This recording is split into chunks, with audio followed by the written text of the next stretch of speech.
Bueno, mi nombre es Aldo Diego Elizarbe Rosales y vamos a plantear a lo que viene a ser un futuro para nuestra campaña de marketing político.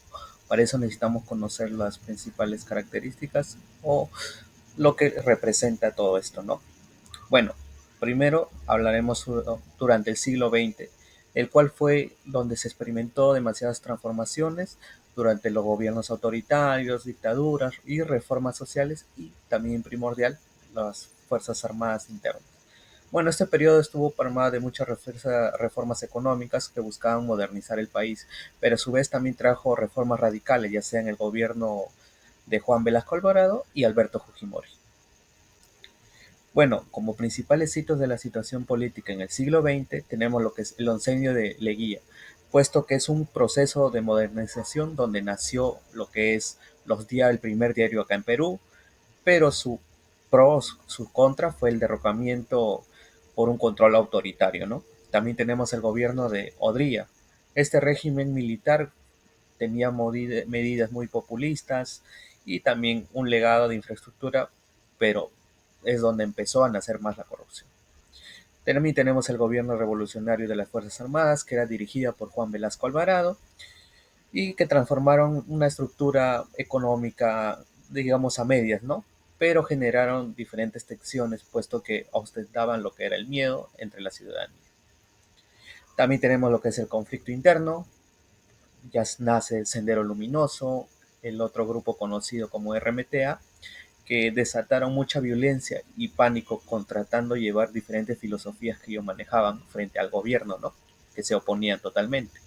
Tenemos la dictadura de Alberto Fujimori, quien fue el que derrocó todo esto, dio una solución, puesto que también a la vez aumentó los niveles drásticos de corrupción. Tenemos el estado actual de la situación política del Perú.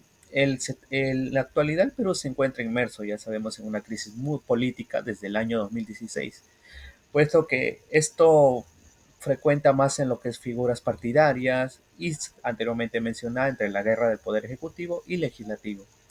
A su vez ha dificultado que el país se sostente en un nivel y se mantenga la corrupción y también manda lo que es una desconfianza en los ciudadanos, ¿no? Como principales actores políticos del Perú, la principal línea es la que es la presidenta actualmente, puesto que enfrenta ahorita diferentes accionares, ya sea su liderazgo o también una estabilidad a lo que es nivel social. Tenemos también lo que es Keiki Fujimori, que viene a ser el sucesora de Alberto Fujimori, y puesto que todavía la gente sigue teniendo desconfianza y a través de haber generado diferentes polémicas y todo eso, ¿no? Tenemos a Verónica Mendoza, quien es una figura de la izquierda y tiene diferentes cambios estructurales y a la vez también se enfoca en distintas políticas, ¿no? Y también tenemos lo que es Rafael López Aliaga, pues representa un sector ultraconservador y sobre todo se enfoca en lo que es a nivel futuro un desarrollo económico.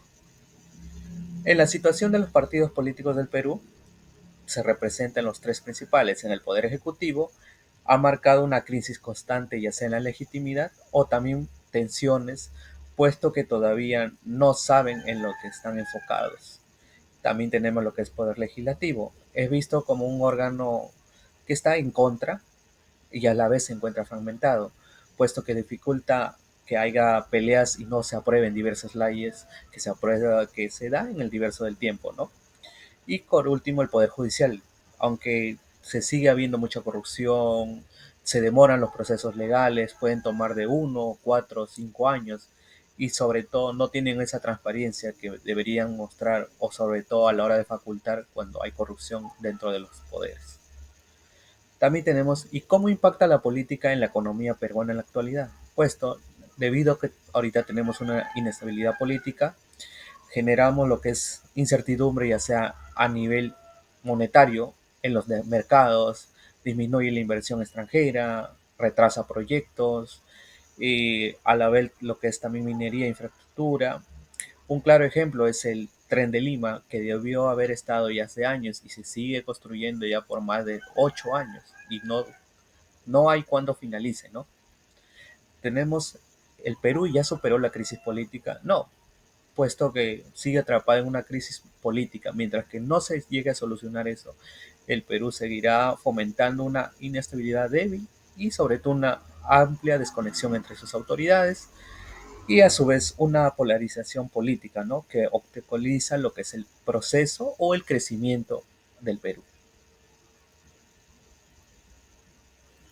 Bueno, como conclusiones total tenemos lo que es analizar y relevar lo que enfrenta el Perú en esta actualidad, puesto que la ausencia de la eficacia en lo que es la política dificulta, ¿no?, mucho a una crisis prolongada, a su vez también busca superar una situación a los diversos sectores políticos frente a los movimientos sociales que hay, las marchas que la gente se opone a estos gobiernos, da sus conclusiones y no sabe qué hacer y busca fomentar sobre todo, ¿no?, su crecimiento, como cualquier ciudadano busca crecer, pero siente que su gobierno no le da para esto.